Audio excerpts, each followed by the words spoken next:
Bonjour, bienvenue à cette formation sur les urgences oncologiques. Mon nom est Pascal Rousseau, je suis la gestionnaire des services à la communauté à la Société de leucémie et lymphome du Canada. Et avant de vous introduire notre conférencière, j'aimerais mettre en lumière quelques services et programmes qui pourraient être bénéfiques pour vous ou pour les personnes touchées par un cancer du sang que vous soutenez. À la Société de leucémie et lymphome du Canada, notre mission est d'améliorer la qualité de vie des personnes touchées et de leurs familles en finançant la recherche sur les cancers du sang et en offrant des ressources éducatives, des services et du soutien à cette communauté. Nous mettons à votre disposition un programme de formation continue. Vous pouvez vous inscrire à l'une ou l'autre de nos formations gratuites. Elles sont conçues pour que vous puissiez les suivre à votre rythme. À la fin, vous recevrez une attestation de participation par courriel. Elles sont toutes données par des spécialistes et plus de 1500 professionnels de la santé utilisent notre plateforme qui propose près de 80 formations en français et en anglais. Vous retrouverez des formations sur les cancers du sang spécifiques, sur les traitements, sur les aspects psychosociaux, la survivance au cancer, etc. De nouvelles formations s'ajoutent régulièrement et plusieurs de nos formations sont accréditées par la Faculté des sciences infirmières de l'Université de Montréal. Alors, visitez le www.formationcontinuecancerduSang.ca. Nous avons disponible sur notre site Internet différents outils éducatifs en différents formats, donc des balados, des vidéos animées, des feuillets informatifs, etc. Ces feuillets ou ces outils portent sur les cancers du sang, mais aussi sur les traitements et les aspects psychosociaux du cancer. Et tous ces outils et bien plus encore peuvent être commandés ou encore téléchargés via notre site Internet. Vous pouvez commander nos feuillets détachables pour faciliter la référence vers nos services ou encore de la documentation sur les cancers du sang pour informer les personnes touchées et les familles que vous soutenez. Le tout se fait aisément et c'est sans frais. La majorité de notre matériel didactique peut également être téléchargé via notre site Internet. Et grâce à ce formulaire électronique pratique, vous pouvez commander du matériel qui sera expédié à votre établissement, le tout en quelques clics seulement. Si vous avez des questions, il suffit de communiquer avec le ou la responsable des services communautaires de votre région. Nous sommes toujours heureux de pouvoir vous aider. Et finalement, je voudrais mentionner que le soutien psychosocial et émotionnel est très important à la Société de leucémie lymphome du Canada. Notre programme de soutien par les pairs a été identifié comme un service clé, mais beaucoup ne le connaissent pas. Des bénévoles qui ont terminé leur traitement depuis au moins un an ou encore qui vivent avec un cancer chronique, sélectionnés et formés, partagent leur histoire avec des personnes nouvellement diagnostiquées ou qui sont confrontées à une nouvelle option de traitement ou encore qui ont des questions sur l'après-cancer. Ce programme est également disponible pour les proches. Donc, l'âge, le sexe, le diagnostic et le traitement sont pris en compte pour garantir le meilleur jumelage possible. Ce programme contribue à donner de l'espoir, à atténuer l'anxiété et à créer des attentes réalistes. Nous proposons également des groupes de soutien virtuels d'un bout à l'autre du pays, animés par des professionnels. Nos groupes de soutien permettent à la communauté des personnes touchées par un cancer du sang d'entrer en contact avec d'autres personnes qui font face aux mêmes défis dans le confort de leur foyer. Les personnes qui participent à nos groupes créent des liens grâce aux discussions de groupe, partagent des méthodes d'adaptation et des informations et se sentent moins seuls. Alors, visitez notre site internet cancerdusang.ca pour plus de détails. Il est maintenant temps de vous présenter notre conférencière, Héloïse Germain. Donc, Héloïse évolue comme infirmière clinicienne en oncologie depuis 2007. Elle a été tutrice pour l'Université de Sherbrooke afin d'accompagner les infirmières au baccalauréat dans le développement et l'intégration de leur savoir. Elle a collaboré en tant qu'experte de contenu à l'actualisation de la formation continue partagée avec le Centre d'expertise en santé de Sherbrooke. Elle est impliquée au niveau provincial dans la formation et le soutien des infirmières pivots par l'animation de webinaires d'intégration. Alors, Héloïse, la parole est à toi. Merci beaucoup Pascal pour cette invitation puis pour la belle présentation. Ça me fait plaisir d'être avec vous pour vous parler des urgences oncologiques. On commence la série avec le syndrome de liste morale. Donc, euh, cette urgence-là, on va l'aborder avec plusieurs objectifs. Donc, on va commencer par comprendre qu'est-ce que c'est une urgence oncologique en général. On va parler de la physiopatho également de ce syndrome. On va aborder le tableau clinique du syndrome de liste morale. Pour être bien prête et puis se sentir à l'aise, on va identifier les facteurs de risque associés au développement de ce syndrome. On va parler de la prévention, du traitement.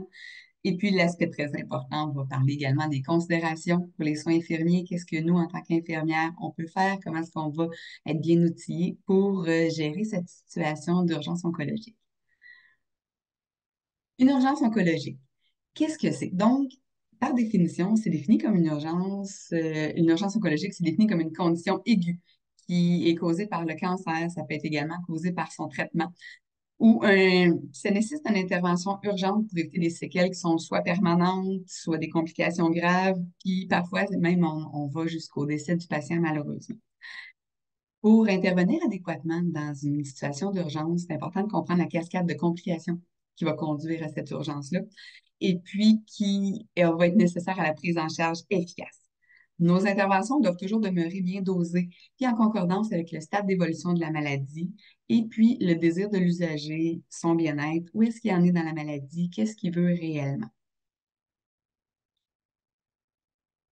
Les urgences oncologiques, on peut les départager en deux catégories. Donc, on a ceux qui sont structurels.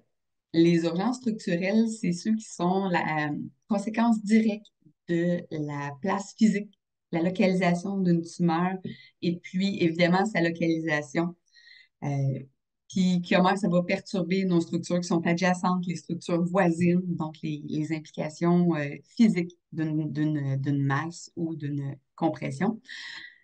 On a les urgences également qui sont métaboliques. Il y en a plusieurs. Les urgences métaboliques, eux, sont attribuables à l'effet systémique, donc global de la tumeur.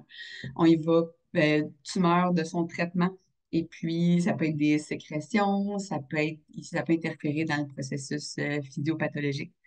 Donc, celle qu'on va aborder aujourd'hui dans nos urgences métaboliques, on va parler de l'hypercalcémie, il peut y avoir la coagulation intravasculaire disséminée, il peut y avoir les réactions d'anaphylaxie, la neutropénie fébrile, la sécrétion inappropriée de l'hormone antidiurétique, et celle qu'on va parler aujourd'hui, la lyse tumorale. Dans nos urgences qui sont structurelles, on y va plus avec des, comme on a dit, mécaniques. Donc, il peut y avoir la tamponade cardiaque, l'hypertension intracrânienne qui est de façon classique associée aux métastases cérébrales, la compression de la moelle épinière et puis le syndrome de la veine cave supérieure. Le syndrome de l'hyste tumorale qu'on va aborder aujourd'hui, c'est une urgence oncologique qui peut avoir une issue fatale si elle n'est pas prise en charge rapidement puis de manière assez globale. Donc, certains traitements antinéoplasiques vont avoir une efficacité remarquable. Donc, ils peuvent entraîner la mort simultanée d'une quantité massive de cellules cancéreuses. Le plus souvent, ça va survenir, cette situation-là, suite à l'initiation du traitement. Donc, on parle vraiment le plus souvent, ça va être lors de l'induction d'un traitement oncologique. De façon beaucoup plus rare, mais c'est possible aussi, ça pourrait survenir spontanément. Puis à ce moment-là, on ne peut pas vraiment le prévoir. Mais ça, c'est des exceptions, c'est pas la norme, les situations spontanées. C'est une urgence qui va impliquer, donc on a dit métabolique, qui va avoir beaucoup de débalancement. Puis pour bien comprendre la cascade d'impact qu'aura la destruction d'une grande quantité de cellules, on va revoir quelques petits concepts qu'on connaît, mais des fois qui peuvent être un petit peu loin. Donc, on va commencer cette diapo-là, on va revoir un peu nos électrolytes. Si on commence par nos électrolytes intracellulaires, donc le potassium qu'on connaît bien, son rôle, donc, c'est ce qu'on appelle un cation, donc c'est un électrolyte avec une charge positive qui se retrouve à l'intérieur de notre cellule, qui va avoir un rôle clé dans le fonctionnement du système nerveux, de la contraction musculaire. Cet électrolyte-là, il y a un effet limité sur la pression osmotique qui est exercée, qui est excrétée par les tubules rénaux. L'anion principal va être en intracellulaire, va être le phosphate, donc qu'on connaît sous PO4. Lui, il est important dans la production des protéines, puis il a un impact sur la solidité des os. On va le retrouver dans la membrane cellulaire, donc la couche phospholipide, là, puis également dans les nucléotides, donc au niveau du noyau cellulaire. Puis, il y a également un rôle on le retrouve aussi dans les tampons pour quand on parle des électrolytes, le pH sanguin, et puis quand on veut garder un pH sanguin bien équilibré. On parle aussi, on va réviser nos électrolytes qui sont extracellulaires, donc qu'on voit à l'extérieur de notre cellule. Donc, le principal va être le sodium, le Na+. Lui, il a un rôle au niveau très important dans le maintien de la pression osmotique, puis également dans la fonction musculaire. Quand on parle de notre sodium, le Cr2+, lui, il est nécessaire, puis même indispensable à la contraction musculaire, essentiel pour la communication au niveau de nos neurones. Donc, quand on veut des échanges, il va avoir un rôle clé là-dedans. Et puis, le rôle bien connu du calcium au niveau osseux. On va aborder aussi, on parle un petit peu aussi de notre chlorure, lui qui a un rôle principalement au niveau de notre pH sanguin et un rôle qui va être important aussi dans la pression osmotique. Il y a un autre concept qu'on va voir aussi, qu'on est peut-être, c'est pas quelque chose qu'on est autant familier, ou un petit peu moins, je vous dirais, que nos électrolytes, mais quand on va parler de mort cellulaire, évidemment, il y a des fragments d'ADN. Le noyau, il est composé d'ADN. Et puis, quand il va y avoir la mort, ben, le noyau va se briser, il va se liser. Et puis, on va retrouver des fragments d'ADN qui vont être libérés dans le milieu extracellulaire. Donc, quand je parle du milieu extracellulaire, c'est sûr que ça va s'en aller directement au niveau sanguin. Fait que c'est toujours extracellulaire.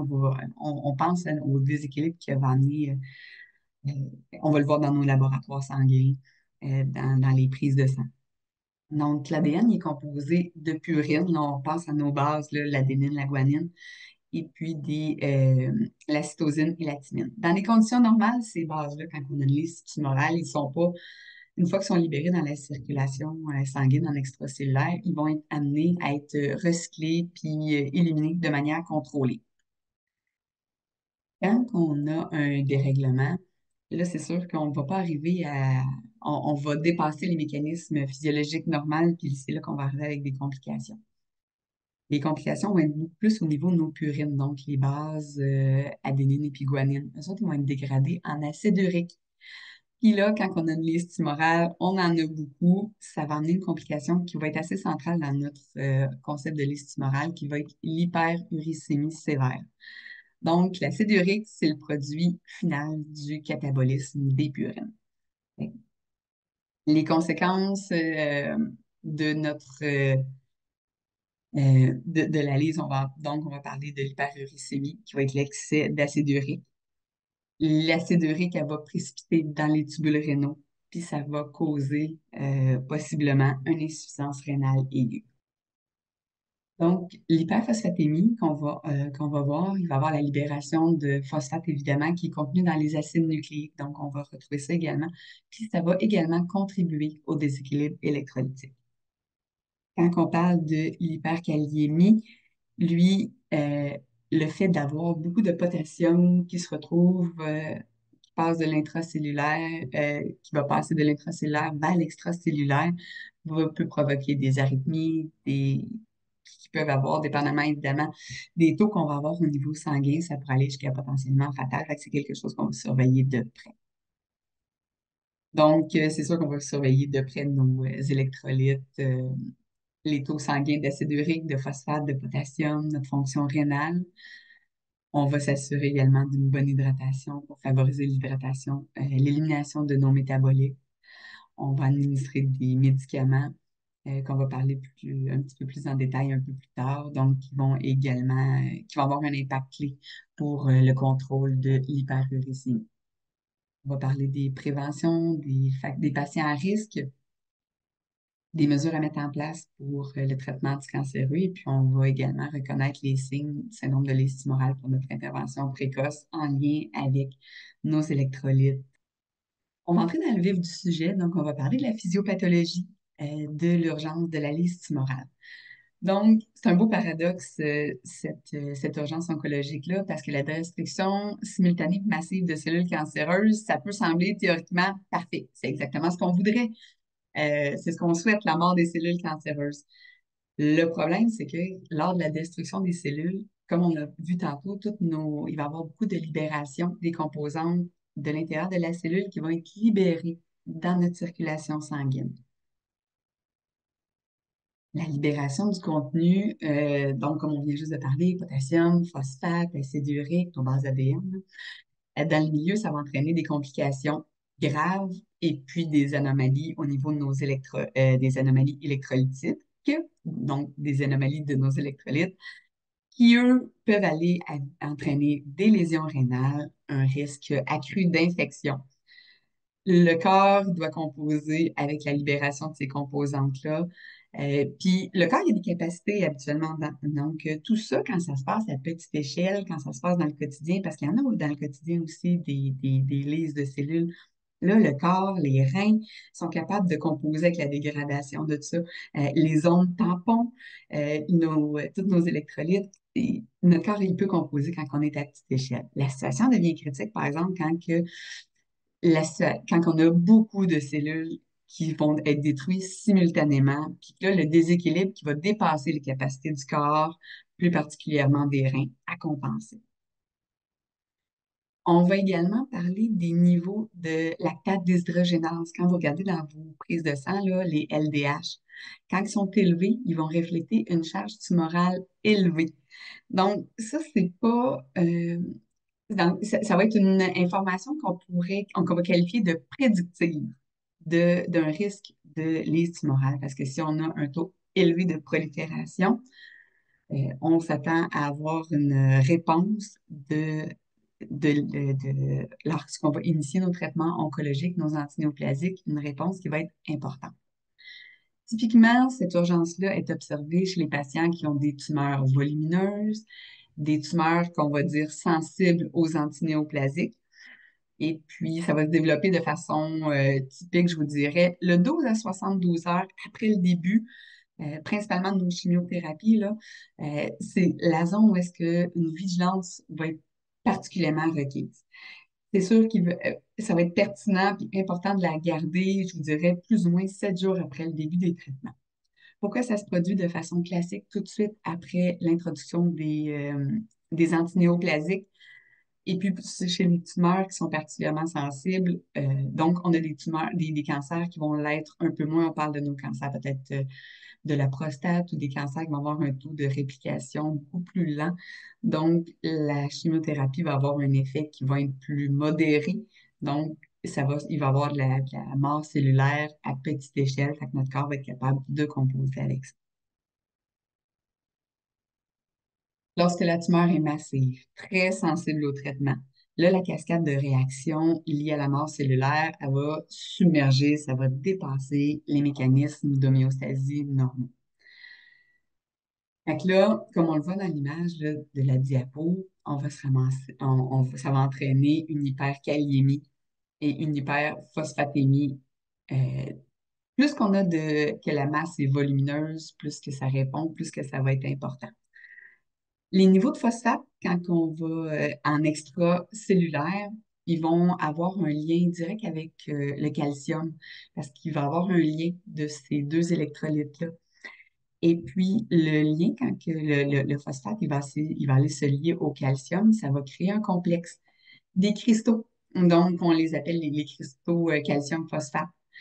Et puis là, donc évidemment, comme le phosphate va aller se lier, on s'entend qu'il va y avoir beaucoup moins de calcium au niveau sanguin qui va être disponible. Mais puis là, ça va créer des cristaux qui vont ils vont aller se déposer au niveau des reins, qui vont faire des complications. Donc, ce qu'on va observer dans nos laboratoires, ça va être un calcium ionisé qui va être diminué. L'hyperkaliémie, c'est cela qu'on va observer, la première qui va se manifester. Donc, elle va être induite par le traitement. Les acides nucléiques, donc dans le fond, quand notre ADN elle va se briser, on va voir qu'il y a nos petites bases ici qui vont aller se libérer dans la circulation sanguine. Et puis là, ils vont se dégrader, ça va faire beaucoup d'acide urique et puis ça va entraîner l'hyperuricémie sévère. Donc, l'acide acide urique, elle aussi, elle va se précipiter Dans les tubules rénaux, là, c'est sûr que nos tubules rénaux, quand il y a des précipités à l'intérieur, hein, nos tubules rénaux, c'est un filtre. Quand on met des précipités, donc des dépôts, des cristaux au niveau d'un filtre, il n'y a pas de surprise, ça va causer, il va perdre de sa capacité parce qu'il va avoir une moins bonne capacité à filtrer. On peut en déduire des complications. Puis au niveau, il peut y avoir des insuffisances rénales aiguës qu'on va pouvoir voir. Ça va se manifester, évidemment, vous vous en doutez. Vous allez avoir des signes au niveau de vos prises de sang que vous allez pouvoir observer. L'hyperphosphatémie, elle va être secondaire à la libération et des acides nucléiques. Puis là, ça va augmenter, ça va contribuer au déséquilibre également. Nos cristaux de phosphate qui vont aller se déposer dans les reins, en plus de l'hyperuricémie, ils vont donc ça va faire une boucle, ça va accumuler les difficultés au niveau de nos reins, fait que les lésions rénales aiguës vont être de plus en plus à risque. Qu'est-ce qu'on peut faire à ce moment-là? Ben là, qu'est-ce qui va survenir? Donc, les lésions rénales, ça va entraîner une acidose métabolique. Et puis, parce que comme là, nos reins, ils ont le rôle de devoir aussi éliminer le potassium. Comme on est en déséquilibre, qu'il y a une perte de fonction, ça va faire une boucle qui va faire, comme on ne l'élimine pas, on va en avoir encore plus au niveau sanguin. Ça va exacerber, ça va augmenter notre hyperkaliémie. Puis là, si c'est pas détecté tôt, on va avoir des déséquilibres qui risquent de faire une boucle comme ça et puis d'augmenter nos problèmes rénaux. Ça peut conduire, évidemment, là, on se ramasse avec des taux qui sont très élevés de potassium, arythmie cardiaque, la mort. La mort dans les pires des situations. Je le dis avec une petite voix parce que j'espère toujours qu'on ne se rend pas là et puis qu'on est capable de détecter et de contrôler parce que des fois, le corps, c'est plus difficile de ramener nos équilibres. Donc, des fois, ces manifestations-là, ils vont se produire individuellement. Des fois, ils vont faire des combinaisons. Et puis, plus qu'on a une charge tumorale élevée, et puis, si on a une dysfonction rénale qui était déjà préexistante, si on a des petites difficultés, bien là, ça va être vraiment nécessaire d'être beaucoup plus alerte. Quand je parle d'être alerte, c'est sûr que le syndrome de lise tumorale, on a parlé qu'il y avait des facteurs de risque. Donc, c'est un syndrome qui est complexe, mais qui, avec les facteurs de risque qui sont connus, on est capable souvent de prévenir. Donc, on va être capable, on sait les cancers qui sont le plus à risque. On est capable de reconnaître également nos patients qui sont le plus à risque. On parlait de nos tumeurs volumineuses, nos, euh, nos traitements qui sont plus sensibles. Évidemment, nos antinéoplasiques, c'est des traitements qui sont pas tous égaux. Quand on parle de notre chimiothérapie, c'est quelque chose qui va être assez significatif. Les traitements comme les CAR T-cells, on a des nouveaux traitements qui sont super efficaces, les anticorps bispécifiques. Donc, et puis, là, c'est impossible d'être, ça évolue tellement rapidement, mais plus qu'un traitement est efficace, gardez en tête qu'il y a plus de chances de produire une liste tumorale. Un patient, comme on a dit tantôt, qui avait des LDH très élevés. Pourquoi? Parce que c'est un facteur qui va être prédictif d'une grande duplication cellulaire. Des maladies qu'on aurait beaucoup de leucocytes. Euh, donc, on parle de beaucoup de nos maladies, nos cancers hématologiques particulièrement, tout ce qui est dans la famille de leucémie, certains lymphomes aussi vont être très, très à risque. Un patient qui aurait une prédisposition avec un acide urique élevé, un patient qui fait de la goutte, par exemple, puis là, évidemment, c'est très, très connexe avec notre problème de dysfonction rénale. Dysfonction rénale qu'on retrouve aussi de façon classique avec une personne qui aurait un âge avancé. Des tumeurs solides aussi qui sont fortement prolifératives. Donc, on a certains types de cancers particuliers en tête, là. Certains cancers pulmonaires qui pourraient être, et puis nos leucémies, lymphome. Donc, nos diagnostics qui sont le plus à risque, je vous dirais, si vous avez un patient qui a un lymphome de Burkitt, c'est d'emblée ce qu'on pourrait dire un drapeau rouge. Soyez toujours très vigilants. On a aussi des lymphomes de haut grade, lymphome non-hodgkinien, là, de haut grade. Le lymphome lymphoblastique, c'est un classique aussi. La leucémie lymphoblastique aiguë qu'on appelle la LLA, principalement celle qui va être à lymphocyte T. Nos leucémies myéloïdes aiguës, c'est également plus qu'on va avoir un taux de globules blancs élevé quand on a qui vont être de façon très, très importante, donc ça pourrait être un risque. Et puis, il y a certains cas d'ailleurs qu'on va y aller peut-être avec des fois des plasmaphérèses, excusez-moi, pas des plasmaphérèses, des leucaphérèses, donc de la déplétion leucocytaire pour aller réduire, pour aller enlever de façon intacte nos cellules, nos globules blancs. Donc, en les enlevant de façon intacte, on va éviter, on va réduire beaucoup la charge tumorale. Donc, ça va être un facteur qui va être un facteur de protection. On diminue l'incidence, l'ampleur de notre lise tumorale qui va se produire. Donc, comme je disais tantôt, l'informe de Burkitt qui est réputé pour provoquer une lise même spontanée. Fait que avant même d'avoir commencé les traitements. Pourquoi? Parce qu'il y a un taux, des fois, il y a un taux de doublement cellulaire. Donc, quand on passe, puis ça, c'est vraiment exponentiel, là, quand on parle de taux de doublement de notre cellule cancéreuse, elle passe de 1 à 2. Après ça, nos 2 passent à 4, nos 4 passent à 16. Fait que ça devient exponentiel, tellement rapide que parfois, il va avoir de la nécrose cellulaire spontanée. Donc, ça dépasse les capacités du corps à apporter nutriments, apports sanguins et tout ce qui est nécessaire à la vie cellulaire. Donc, ça peut se passer spontanément, avant même qu'on débute les traitements. C'est des patients que des fois, on va hospitaliser, ben, de façon classique, on va régulièrement les hospitaliser pour avoir des traitements et de la prévention qui vont être de forte ampleur, vous allez voir. Tous ceux qui sont à risque élevé, donc on a parlé tantôt, elle est là, les leucémies lymphoïdes chroniques avec un nombre de globules blancs, là, quand on parle de nos globules blancs, souvent on est dans les taux qui vont être de 4 à 10, 4 à 11. Et puis ça, les valeurs, là, toujours dépendamment du volume, là, ce qu'on appelle nos textbooks, laboratoires, ça peut varier toujours significatif. Je vous donne des moyennes, mais d'un centre à l'autre, d'un volume à l'autre, il y a toujours des petits écarts, mais en moyenne, là. 4 à 10. Fait que quand on est rendu avec des taux qui sont supérieurs à 100, c'est toujours fois 10 à la 9, mais on va le rapetisser pour que ce soit agréable. Quand on est rendu avec des taux supérieurs à 100, là, c'est vraiment des hauts risques. Et comme on a dit tantôt, nos taux aussi de nos LDH, là, les lactates déshydragénases, quand on a 2 fois la limite supérieure de la normale, ça va être également un facteur de risque qui va être important. On a des traitements, actuellement, des traitements qu'il faut avoir en tête aussi quand on parle de vénétoclax. Ça requiert une surveillance étroite. Il va y avoir un risque de lise tumorale qui va être assez élevé. Puis c'est connu. Fait qu'on va l'administrer aussi de façon classique. On ne le commence pas dès le début. On va commencer par un traitement avant, pendant quelques jours de façon assez typique, là.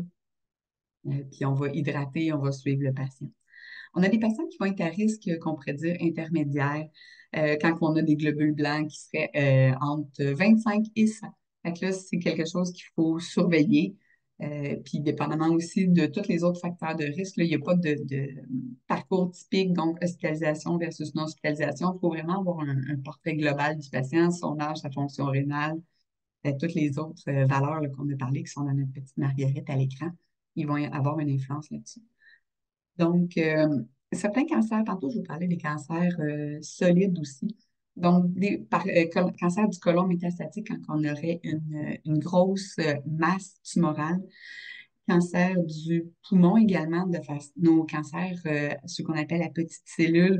Donc, c'est sûr qu'on le connaît par expérience, hein, nos cancers petites cellules.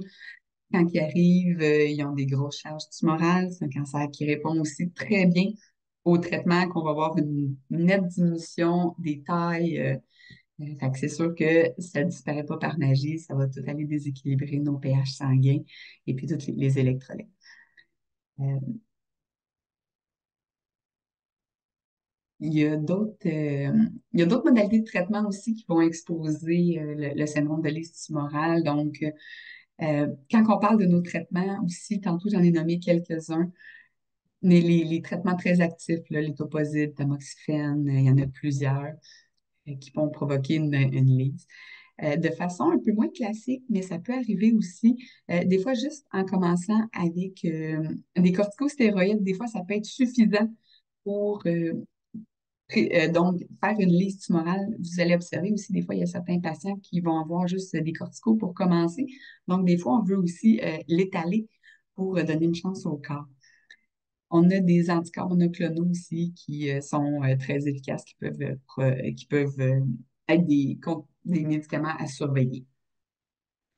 Tantôt, quand on parlait des usagers qui sont un peu des patients, là, un patient qui consommerait de l'alcool aussi, ça serait quelque chose qu'il faudrait surveiller. Certains médicaments, certains types de diurétiques qui peuvent augmenter l'uricémie. Et puis, donc, nos immunothérapies aussi, c'est quelque chose qu'on peut avoir en tête de façon un peu moins classique que nos immunothérapies, mais ça peut arriver également. Donc, on va faire une étude de cas, c'est toujours bien agréable, ça permet d'intégrer les connaissances qu'on vient juste de réviser ensemble. Donc, comme étude de cas, je vous présente John, c'est un homme de 72 ans. Il vient d'être diagnostiqué avec une leucémie lymphoïde chronique. Le diagnostic s'est passé à peu près il y a 8 mois. À ce moment, puis comme bien souvent dans ce type de diagnostic, la conduite au début, le médecin, juste l'observation des laboratoires, surveillance, donc il fait des surveillances avec un taux, une fréquence régulière. Puis au fil du temps, les globules blancs ont commencé à augmenter tranquillement. Et puis là, actuellement, on a l'indication de débuter les traitements. La maladie a donné des signes de progression. Donc, c'est comme il était avec quelque chose de classique. Donc, John, il y a quelques petites comorbidités, comme il y a des personnes de 72 ans. Une petite insuffisance rénale chronique. Donc, qui entraîne évidemment une petite créatinine un peu élevée. Et puis, donc, en lien avec ça, il y a un enflure des membres inférieurs. Rien de très important, mais son médecin a quand même décidé de débuter de la médication.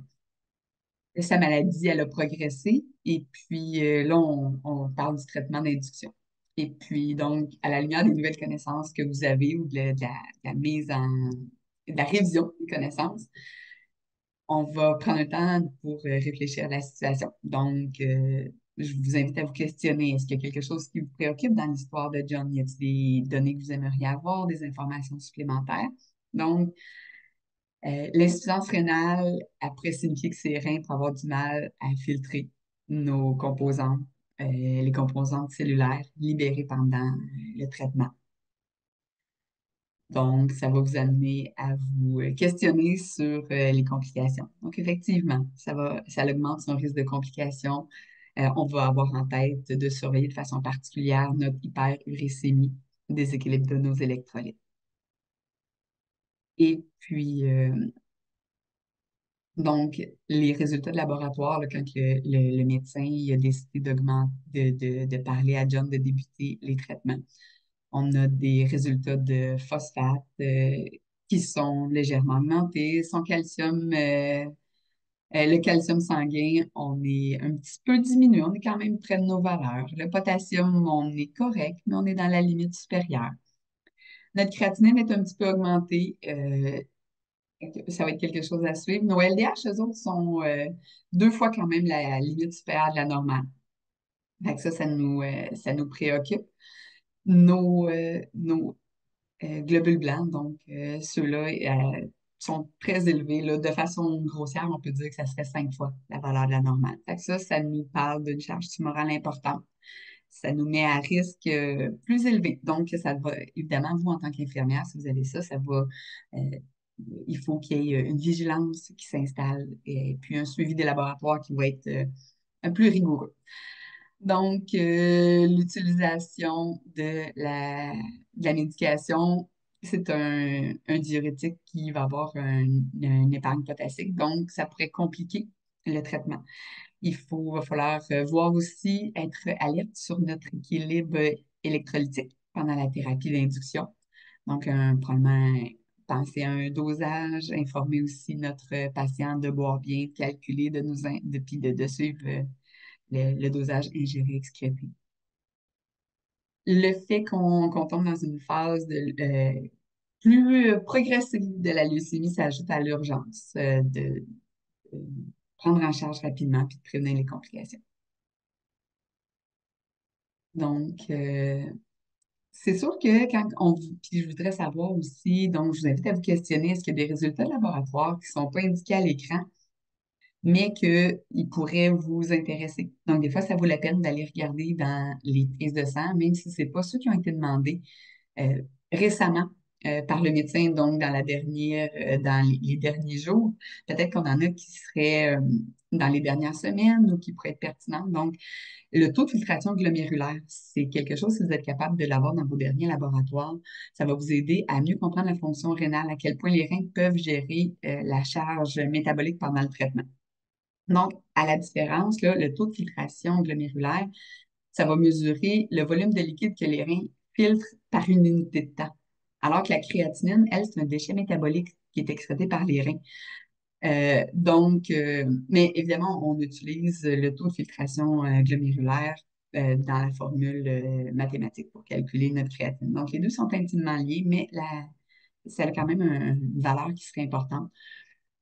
Dans les laboratoires d'aujourd'hui, que le médecin a demandé, on n'a pas notre valeur d'acide urique. Ça serait intéressant de voir si on l'aurait dans les dernières semaines, si ça a été monitoré ça pourrait nous aider aussi à voir euh, à quel point est-ce qu'on surveille de près, puis on part de combien pour si jamais il y a une augmentation potentielle. Donc, en résumé, pour cette histoire de cas-là, donc on peut le qualifier comme possiblement intermédiaire comme risque. C'est sûr, c'est pas à l'infirmière de qualifier, mais le fait de l'avoir en tête, ça va nous aider à ajuster nos surveillances, notre vigilance quand il y a un laboratoire, donc de penser d'aller faire le suivi. C'est sûr que ça appartient au médecin, mais on le sait bien quand des laboratoires, dans des situations comme ça, on va les faire sur tous les corps de travail. Fait que de penser à aller vérifier nos résultats. Parce que, donc, c'est ça, on le qualifie comme un peu à risque intermédiaire. Puis, avec le nombre de globules blancs élevé, on est dans l'intermédiaire qui pourrait être qualifié même peut-être de haut risque. Donc, avec le taux qui est la classification qui est assez élevé, c'est sûr qu'on va, comme j'ai dit tout à l'heure, vérifier nos prises de sang. Et puis, on va pouvoir aussi expliquer à John pourquoi est-ce qu'on fait des prises de sang régulièrement. Puis des fois, c'est ça, ça peut même déranger ses habitudes, son sommeil. Fait que c'est important de penser à lui. Cette diapositive-là est plus par intérêt. C'est sûr que c'est pas le rôle de l'infirmière de classifier, de poser le diagnostic, mais c'est toujours intéressant de comprendre comment ce qui est posé pour que nous, on puisse faire les enseignements appropriés, avoir en tête les surveillances, les actions nursing, savoir aussi qu'est-ce qu'on doit signaler. Donc, l'infirmière de soir, il est 20 heures, le médecin est retourné chez lui, on a un résultat de prise de sang. Je l'appelle-tu, je l'appelle pas? Est-ce que c'est connu? Ça serait quoi les critères qui seraient important à apporter. Fait que c'est dans ce but-là que je vous présente cette classification-là. Donc, on parle de syndrome de Lise tumorale qui serait biologique. Et puis, il y a l'autre classification qu'on pourrait appeler clinique. Donc, quand on parle de celui biologique, ça nécessite la présence de deux, évidemment, ou plus, des anomalies suivantes. Puis, ça se situe dans les 3 jours avant de commencer les traitements jusqu'à, là, je vous dis 7 jours, mais évidemment, c'est des données. Les chiffres que je vous dis, c'est vraiment pour vous aider à vous pister. Il y a toujours des données qui fait que ça pourrait être un petit peu plus, un petit peu moins. C'est en général. Donc, le délai de 3 jours pris jusqu'à 7 jours après le début des traitements, c'est la zone de vigilance particulière. Donc, si on a un acide urique qui est supérieur à 8 mg par décilitre, un potassium qui serait supérieur euh, à 6, le phosphate supérieur à 4,5, le calcium supérieur à 7. Ça, c'est tous des indicateurs qui fait que c'est pertinent. Donc, peu importe l'heure, ça serait important. Si on a un écart qui est important par rapport aux dernières valeurs de laboratoire, c'est pertinent d'aviser le médecin traitant. Quand on parle de syndrome de liste tumorale qui est clinique, on va parler du syndrome biologique auquel on va ajouter un des signes suivants. Donc, la créatinine qui serait une fois et demie la limite supérieure de la normale. Vous voyez ça des fois, si vous voyez dans les notes médicales, les médecins utilisent beaucoup l'acronyme LSN, donc c'est limite supérieure de la normale. si vous avez l'impression qu'il y a des arythmies cardiaques, donc c'est pertinent, là. Tu sais, on utilise beaucoup nos appareils électroniques pour la prise du pouls, mais dans un syndrome de liste tumorale, vous avez l'impression, c'est vraiment pertinent d'aller faire un monitoring, donc d'aller faire un petit dépistage, donc de prendre le pouls manuellement pour avoir cette sensibilité-là. Évidemment, convulsion, mort subite, mais là, on est rendu vraiment dans des éléments qui sont beaucoup plus élevés. Donc, cette classification-là, ça a été développé avec des critères de laboratoire, des lignes directrices spécifiques pour classifier, pour définir le syndrome de liste tumorale en fonction de la gravité des déséquilibres électrolytiques, du degré d'élévation de la créate, les types d'arythmies, la présence aussi ou la gravité des crises d'épilepsie, ce qu'on souhaite vraiment. Quand on parle, tu sais, tantôt je vous disais s'il y avait un écart significatif, là, de façon globale, comme je vous dis encore une fois, votre jugement clinique doit toujours avoir plus d'importance que ce que je vous dis actuellement. Mais quand on parle d'un déséquilibre de 25 par rapport aux valeurs de référence, c'est quelque chose aussi qui doit être signalé. Donc, c'est une autre façon, fait que dépendamment de la valeur à laquelle on parle, des fois, ça peut être des valeurs qui sont un peu différentes de ce qu'on voit actuellement. Les valeurs de LDH, comme vous l'avez remarqué, c'est pas quelque chose qu'on a mis dans ces critères diagnostiques-là, parce que c'est pas un critère diagnostique. On y va beaucoup plus comme prédictif. Donc, c'est un marqueur de fort renouvellement cellulaire. Donc, interpréter seul, utiliser seul, il peut pas être une valeur de laboratoire qu'on pourrait utiliser pour surveiller le syndrome de liste tumorale. Donc, je vous dirais, est-ce que vous pouvez vous attendre? Là, les analyses sanguines doivent être effectuées avant le traitement pour évidemment avoir nos données de base. De façon classique, dépendamment aussi de l'ampleur de la charge tumorale, mais on peut s'attendre à ce que ça soit répété aux 4 à 6 heures pendant les 2, 3 premiers jours, donc 48, 72 heures après le début des traitements. Donc, ce qu'on s'attend là, une formule sanguine, évidemment, créatinine, l'urée, les électrolytes, le LDH pour voir la productivité et puis notre taux d'acide urique. On va voir dans cette diapositive-là les manifestations cliniques qui sont assez classiques de notre syndrome de liste tumorale. Le fait de les voir sous forme de schéma intégrateur, puis c'est en cohérence avec le code de M. John qu'on vient de parler, ça va sûrement aider à tout mettre en relation, tous les concepts qu'on vient de parler. Donc, le syndrome de liste tumorale, il inclut des conséquences qui vont être rénales, qui vont être cardiaques et neurologiques. Toutes ces conséquences-là, ils sont secondaires à nos déséquilibres métaboliques qu'on parle depuis le début de la présentation. Donc, cette diapositive-là, elle expose bien comment les nombreux changements métaboliques peuvent s'accumuler. La liste tumorale, elle va amener une grande libération de potassium, ce qui habituellement est absorbé par le foie, par les muscles squelettiques, et puis le reste, c'est excrété via le système gastro-intestinal, les reins. Les lésions rénales, par exemple, qui vont être causées par nos sels d'acide urique, là, nos cristaux d'urique, qui eux sont secondaires à la libération des acides nucléiques lorsqu'il y a eu le bris de notre ADN, de notre noyau cellulaire, puis la libération au niveau du sanguine.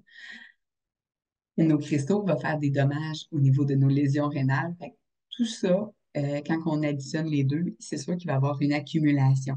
Donc, c'est pas juste la liste tumorale qui va la lise de la cellule, les déséquilibres au niveau du potassium qui vont venir. L'expression du phosphate, elle peut aussi assez rapidement devenir saturée. L'excès de phosphate, lui, il va se lier au calcium, qui va entraîner des dépôts, comme on a parlé tout à l'heure, des dépôts phosphate-calcium dans tout le corps. Mais évidemment, il va en entraîner au niveau également de nos reins, de nos tubules rénaux. Il va arriver également une hypocalcémie. Ça peut, de façon assez fréquemment, être asymptomatique, mais on peut avoir aussi des anomalies au niveau de la conduction cardiaque. Et puis là, amener donc des ça peut amener des problèmes au niveau de la conduction cardiaque, mais l'hypocalcémie, comme on a parlé au niveau dans les premières diapositives, quand on revoyait les concepts au niveau de la cellule, c'est sûr qu'il est là aussi pour beaucoup de transmission neuronale. Donc, il peut nous amener également des symptômes qui vont être plus neurologiques. Donc, quand on parle de l'hypocalcémie, elle va exacerber la cardiotoxicité puis toutes les anomalies du rythme dues à l'hyperkaliémie parce que l'hyperkaliémie, c'est lui qui va avoir un rôle plus majeur, plus significatif dans ce qu'on ne souhaite pas, mais dans la complication des arythmies cardiaques. Par contre, ça peut les exacerber. Donc, c'est pour cette raison, des fois, on va administrer du calcium dans des cas d'hyperkaliémie. Ça va être pour protéger le cœur des effets cumulatifs. On va en parler un petit peu plus en détail prochainement. Donc, il pourrait aussi, on peut parfois observer des embolies qui résulteraient de l'accumulation de débris. On peut parler de des débris nucléaires, le cytoplasme, c'est toute notre lise tumorale. Donc, c'est sûr que ça cause beaucoup de déchets aussi. On va avoir nos macrophages et plein d'autres cellules phagocytaires qui vont aller éliminer ces déchets-là. Mais comme on en a beaucoup, encore une fois, on a un dépassement des capacités physiologiques normales du corps. Fait que ça peut aller faire petits, des obstructions. Mais là, évidemment, on parle dans nos capillaires, dans les petits tubules. Puis là, on peut parler de, évidemment, nos reins qui ont des petits capillaires. Donc, comme on vient de le discuter, l'hyperuricémie, l'hyperphosphatémie peuvent entraîner l'insuffisance rénale, les cristaux d'acide urique, les obstructions avec nos débris. Il n'y a pas de surprise qu'il peut y avoir des obstructions des tubules, ce qu'on va appeler des uropathies obstructives. Ça pourrait compromettre la filtration glomérulaire, réduisant la production d'urine. Donc, c'est quelque chose qu'on va devoir surveiller. Donc, le dosage qu'on parlait tout à l'heure, c'est sûr qu'on va devoir le surveiller.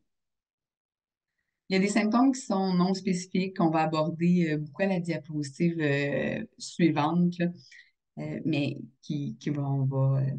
qu'on va suivre à ce moment-là. Donc, on peut avoir des nausées, vomissements, fatigue, l'urine qui peut être plus foncée, euh, qu'on va avoir des douleurs dans les flancs, des engourdissements. On peut avoir aussi au niveau neurologique, hallucination, ça serait vraiment dans des cas de déséquilibre assez sévères, là, des crampes, des spasmes, palpitations cardiaques. Fait que si nos patients nous manifestent ça, ça va être important. On va être beaucoup plus alerte à les contrôler, voir nos laboratoires, et puis on va être plus agressif. Je vais vous parler maintenant des manifestations cliniques. On les a vues tout à l'heure sous forme de schéma. Là, je vous les présente plus sous forme de tableau. Il y a différentes façons d'intégrer les apprentissages. Fait que, je voulais vous les présenter d'une autre façon également. Les premiers signes que je vais vous parler, ils sont écrits en vert.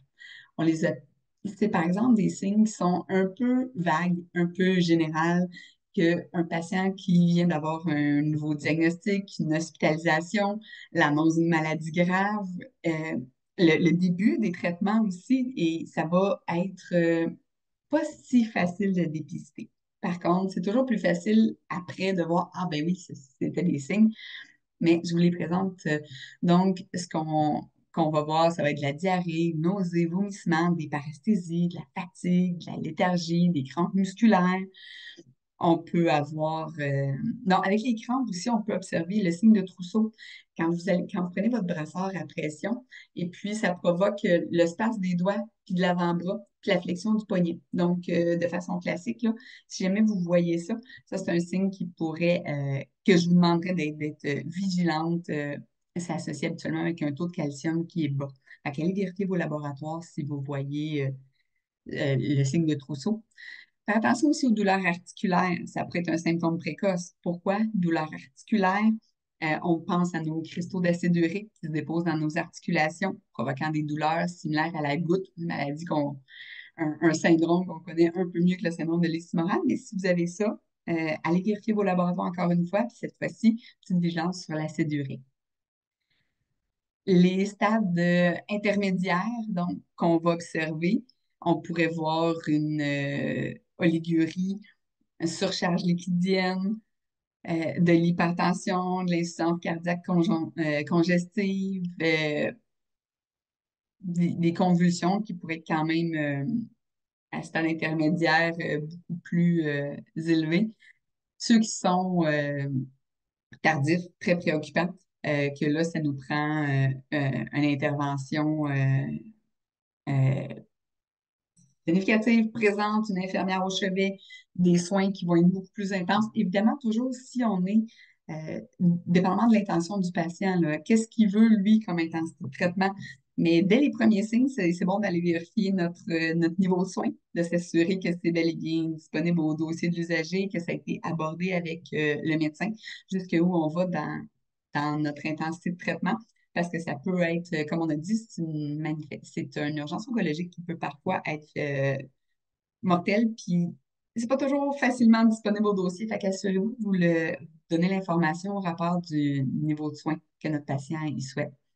Parce que quand on arrive dans nos symptômes qui sont tardifs, une paralysie flasque, bradycardie, hypotension, oligurie, ou même, malheureusement, si on pourrait aller jusqu'à l'anurie, de l'édème, du sang dans les urines, des douleurs dans les flancs, tétanie, convulsions, il est temps de voir ça va être quoi nos interventions. Est-ce qu'il y a un transfert à une unité de soins intensifs? Est-ce qu'on a besoin de dialyse ou est-ce qu'on a besoin d'autres mesures beaucoup plus agressives pour traverser cette période? Parce qu'on est conscient que c'est une période, l'urgence oncologique de la liste tumorale. Ça se produit lors de l'initiation du traitement ou lors de l'introduction de traitements particuliers, mais ça ne sera pas quelque chose qui va persister dans le temps. On a des modifications aussi à l'ECG qui vont être dues à notre hypocalcémie ou l'hypercalémie. Donc, tout, on pourrait avoir un allongement de l'intervalle QT. Donc, quand on aurait moins de calcium au niveau extracellulaire, ça va faire un plateau prolongé dans le potentiel d'action cardiaque. On a évidemment les taux qui seraient plus graves. Donc, on pourrait avoir un nombre P qui s'élargit, qui s'élargit, puis après ça, il va aller jusqu'à disparaître. On pourrait avoir le QRS aussi qui s'élargit, puis qui devient finalement sinusal. Donc, de ne pas hésiter à suivre, vérifier si on a des électros au dossier des ECG qui seraient antérieurs afin de pouvoir comparer pour avoir des valeurs, si on a des manifestations comme ceux-là, pouvoir suivre, avoir un comparatif. Comme je vous ai dit, un des beaux côtés de cette urgence oncologique-là, c'est que souvent on peut la prévenir.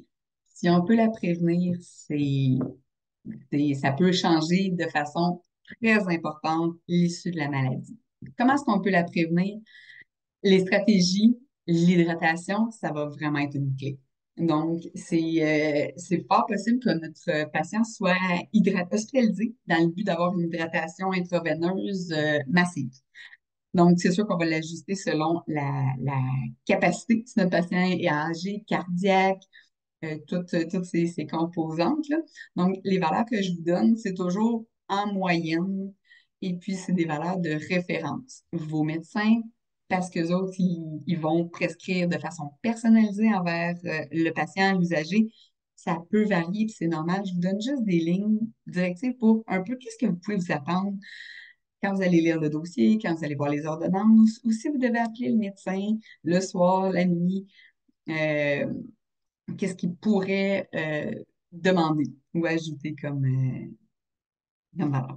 Donc, dans notre prévention, 24-48 heures avant le traitement, puis on va le poursuivre évidemment 48-72 heures, puis évidemment plus si jamais on a des manifestations très importantes, là. Mais on va, donc une hydratation importante, on va essayer d'avoir une forte diurèse.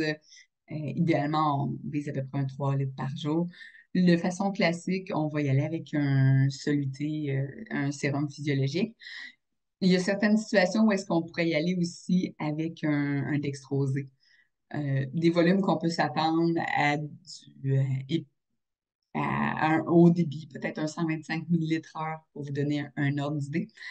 Et puis, c'est de façon relativement fréquente aussi, on peut s'attendre à ce qu'on ajoute du bicarbonate de sodium à notre soluté. On a parlé tantôt de tous nos déséquilibres, et puis je vous ai abordé quand on a révisé dans les premières diapos la cellule. Évidemment, tous nos électrolytes ont une charge. Fait qu'il y a des bonnes chances qu'on se ramasse que, comme conséquence, on ait un pH sanguin qui soit plus acide, donc un pH sanguin qui pourrait... fait qu'on va essayer de vouloir rééquilibrer ça en ajoutant du bicarbonate. Ça peut être 100, 150 mg dans notre soluté, par exemple, que le médecin pourrait nous demander d'ajouter. Euh, Évidemment, avec tout ça, il va falloir surveiller notre surcharge il y a un risque de surcharge qui s'installe, donc vérifier nos dosages, gérer excréter, et puis de s'assurer aussi que si jamais on a des médicaments et puis qu'on a un soluté avec bicarbonate, vérifier nos compatibilités médicaments. Allopurinol, médicament clé en oncologie pour la prévention de la lisse tumorale, euh, qu'on voit pas souvent, qu'on voit sinon dans les patients qui souffrent de gouttes. Quand les patients souffrent de gouttes, souvent c'est une dose classique, là. On peut y aller avec un 100 mg une fois par jour. Tandis que quand on est en prévention de la lisse tumorale, et puis en contexte de lisse tumorale, là, on va y aller avec des valeurs qui vont être beaucoup plus augmentées. Euh, il doit toujours être débuté avant le traitement. On le donne prophylactique. Fait que ça peut être une journée, ça peut être 2 jours avant le traitement, mais c'est super important de l'administrer puis d'expliquer au patient pourquoi est-ce qu'on le donne.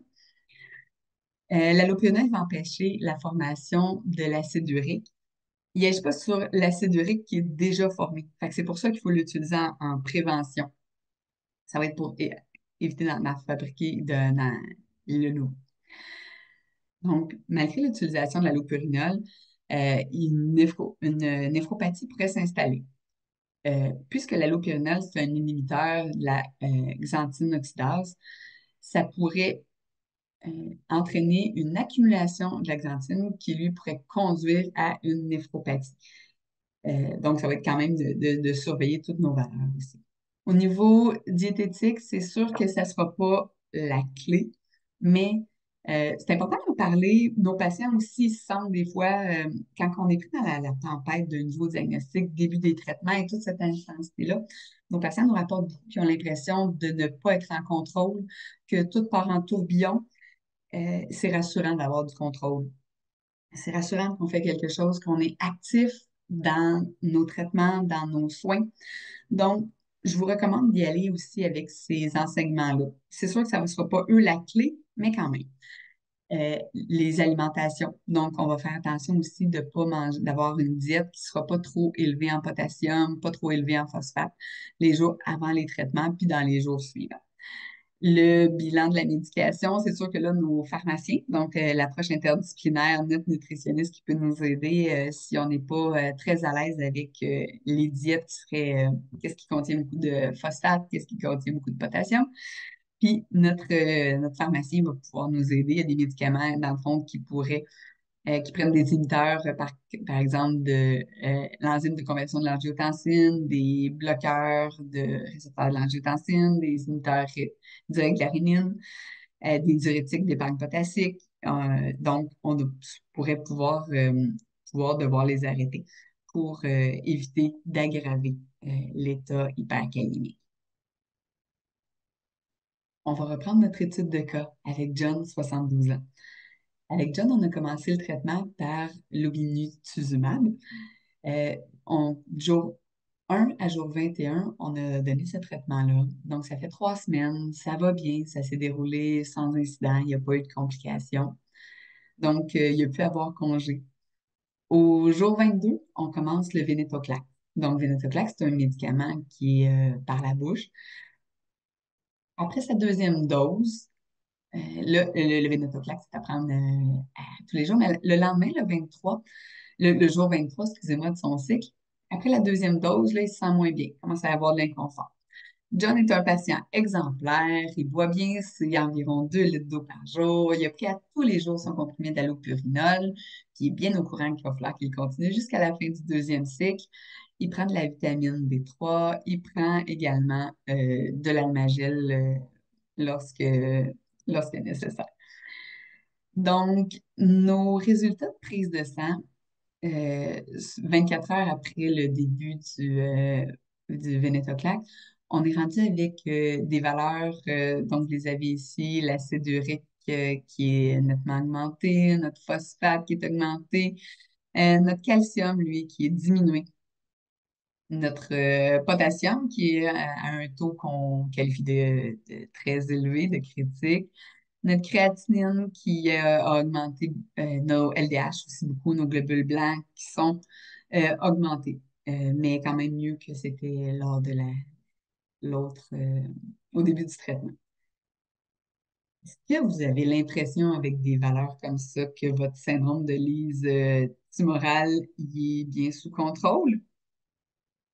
Évidemment, c'est une histoire de cas où est-ce qu'on parle de syndrome de Lise tumorale, donc euh, on- non, il n'est pas bien sous contrôle. On a considéré l'allopurinol et puis l'hydratation orale dans les premières lignes. Mais des fois, quand on est en externe comme là, donc le médecin, quand il a vu John aujourd'hui à la clinique externe pour son suivi, il est conscient que ses interventions sont assez limitées. Donc, on s'attendait à avoir certains changements, mais ce qui est particulièrement inquiétant, c'est l'augmentation soudaine de la créatinine. On voit qu'on a moins de... les taux se resserrent. La réduction des globules blancs est encourageante, mais les déséquilibres électrolytiques sont assez problématiques. Avec des valeurs comme ils sont présentés actuellement chez John, on ne sera pas surpris d'avoir de la diarrhée, de la léthargie, des crampes musculaires, des douleurs articulaires, nausées, vomissements, paresthésie, faiblesse, comme on a vu tantôt. Là, suite à ça, le médecin de John, il demande de passer un ECG avant pour préciser sa conduite. Est-ce qu'on hospitalise? Est-ce qu'on continue à gérer ça en externe avec un suivi serré? Fait que là, il demande un ECG. Nos ondes T sont pointues. On a un petit peu d'édème. On aurait l'impression qu'on aurait une surcharge lipidienne. On l'ausculte. On a des crépitants. Puis les murmures vasculaires aux bases sont beaucoup moins... sont plus subtils. Fait que, on a de l'hypertension qui s'est développée aussi, donc on est en augmentation de ces valeurs.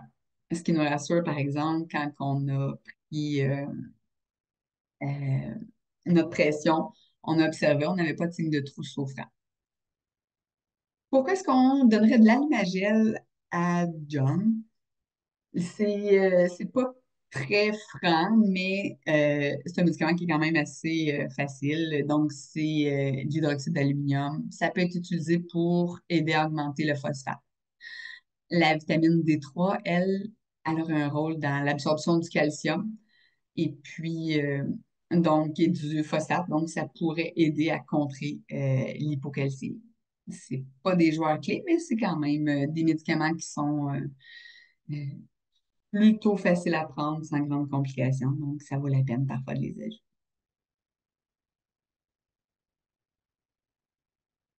Donc maintenant, John, malgré tout, avec tout ce qu'on a vu, malgré toutes les mesures préventives qu'on a faites, Euh, qu'est-ce qu'on va faire selon vous?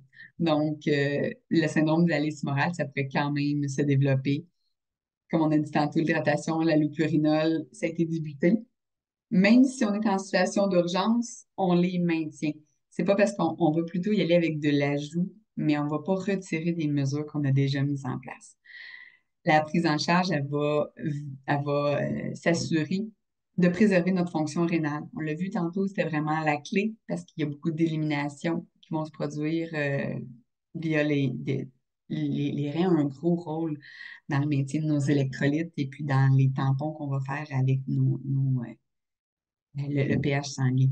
Donc, si le syndrome de liste tumorale y progresse, on pourrait ajouter un médicament qui s'appelle le rasburicase. Ça pourrait empêcher l'hyperuricémie.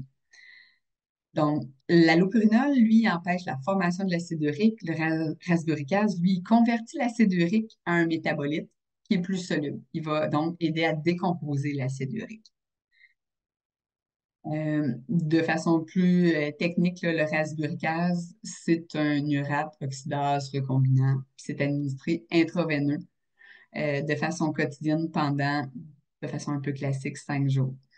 Avec le rasburicase, il faut surveiller que les patients ne vont pas développer une condition qui pourrait affecter la capacité des globules rouges à se lier à transporter l'oxygène. Puis, on pourrait avoir de façon plutôt rare une anémie hémolytique qui pourrait se développer. C'est des effets graves, mais comme je dis, rares. Il y a un risque, comme avec beaucoup de médicaments, de développer une réaction anaphylaxique, mais c'est plus fréquent quand on va y aller avec des doses répétées. Donc, on va y aller vraiment avec ce qui est recommandé, que le soit le médicament pendant un seul cycle, idéalement, de traitement. Et puis, on pourrait évidemment pouvoir aider tous les mécanismes en augmentant notre soluté, en augmentant l'hydratation intraveineuse, la mettre un petit peu plus agressive.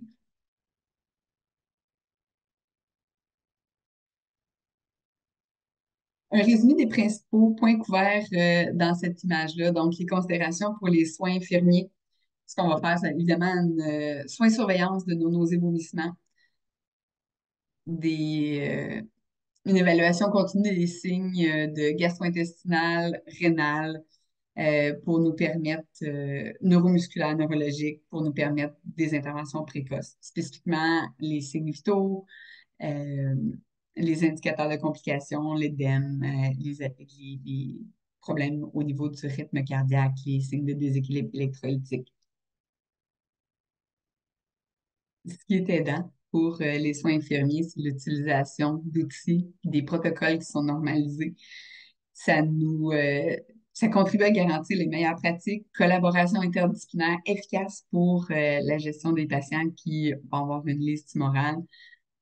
Tantôt, je vous ai parlé aussi de l'éducation. Donc, faire des enseignements aux patients, à la famille avant le traitement. Il est important aussi de les aider à leur expliquer c'est quoi les facteurs de risque, les symptômes à surveiller pour la liste tumorale, parce qu'il y en a beaucoup qui vont quand on est à un risque qui est plus bas, qui vont pouvoir retourner à la maison.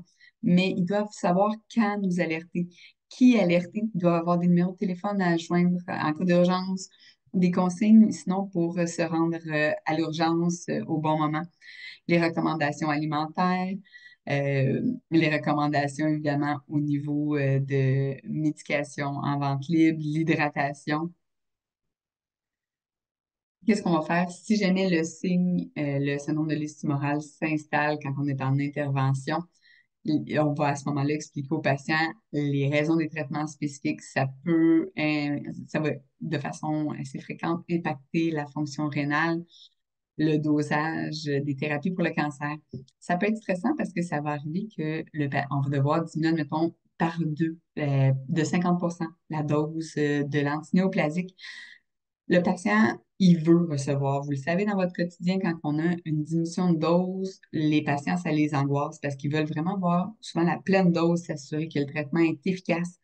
De leur faire le parallèle que c'est une bonne chose, souvent dans un cas d'urgence, de diminuer pour qu'on puisse poursuivre. C'est plus important de faire tout le traitement à dose diminuée plutôt que de ne pas pouvoir compléter parce qu'on a continué à dose pleine.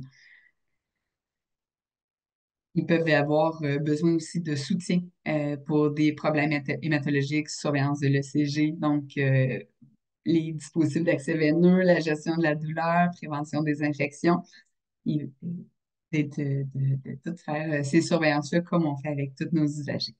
Donc, la prise en charge réussie dépend en grande partie de la prévention de l'insuffisance rénale. Le syndrome se résout la plupart du temps, comme on a dit, à peu près dans l'équivalent d'une semaine. Et puis, il y a environ 30%, les dernières données, là, à peu près 30% des patients atteints de syndrome de l'estime morale qui vont développer des symptômes graves. Le taux de mortalité, pas très élevé, mais quand même significatif, 5 à 8%. Donc, c'est important d'alerte. Et puis, en conclusion, pour assurer la sécurité, pour prendre soin de John, on a choisi de l'hospitaliser pour rebalancer ses électrolytes. On a soulagé ses nausées vomissements qui étaient persistants. On a administré un soluté qu'on a parlé avec du bicarbonate, avec un haut débit.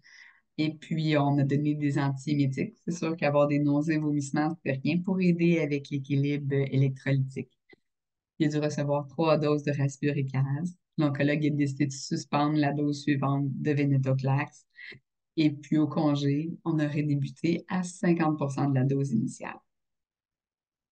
Comme j'expliquais tout à l'heure, ben, celle-là, ça l'a quand même rendu anxieux. C'est important d'expliquer à notre patient le paradoxe de la liste morale parce qu'on est très content d'avoir un impact aussi important sur nos cellules cancéreuses.